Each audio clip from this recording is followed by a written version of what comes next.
আমাৰ ৰুমলৈ মোৰ সৰুকালৰ দুগৰাকী বান্ধৱী আহি ওলালহি। দুয়োজনীয়ে এজনীৰ ঘৰত ভাতৰ আয়োজন কৰাৰ বাবে মোক ভাত ৰান্ধিবলৈ মনা কৰাত মই বোলো চিম্পলকৈ সিহঁতৰ বাবে কিবা এটা ৰান্ধো বুলি ভাবিলোঁ। তাৰে অলপ ভিডিঅ' ক্লিপছ ৰাখি থৈছিলোঁ, তাকে বোলো আপোনালোকক শ্বেয়াৰ কৰোঁ।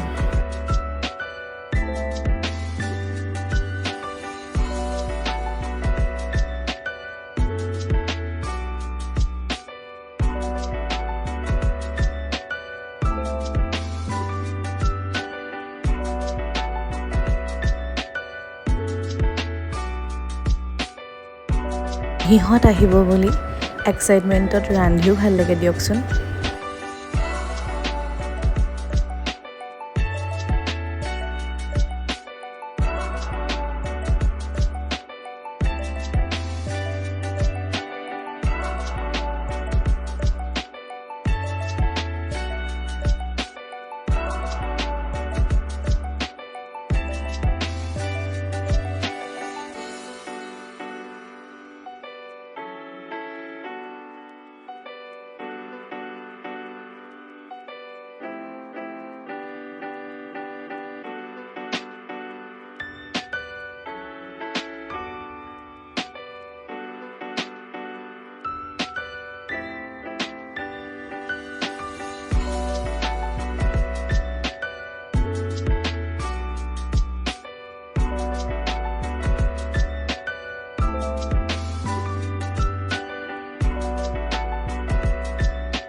আৰু এয়া মোৰ 90% খানা ৰান্ধি হৈ গ'ল।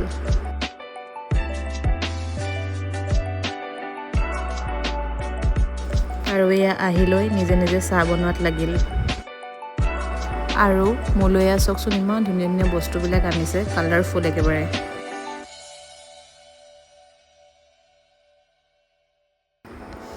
আৰু আনফালে এগৰাকী কাঁহী বাতি ধোৱাত ব্যস্ত। 90% হৈ যোৱাৰ পিছত এতিয়া এয়া 10% লুচি বনোৱাত ব্যস্ত। আৰু এয়া 100% কমপ্লিট হোৱাৰ পিছত তেওঁলোকৰ বাবে সুন্দৰকৈ এয়া আগবঢ়াই দিছোঁ।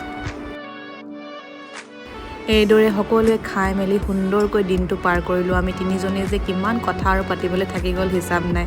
কিমান যে ভাল লাগিল নহয় দুয়োজনী অহাৰ বাবে, বহুত ভাল লাগিল।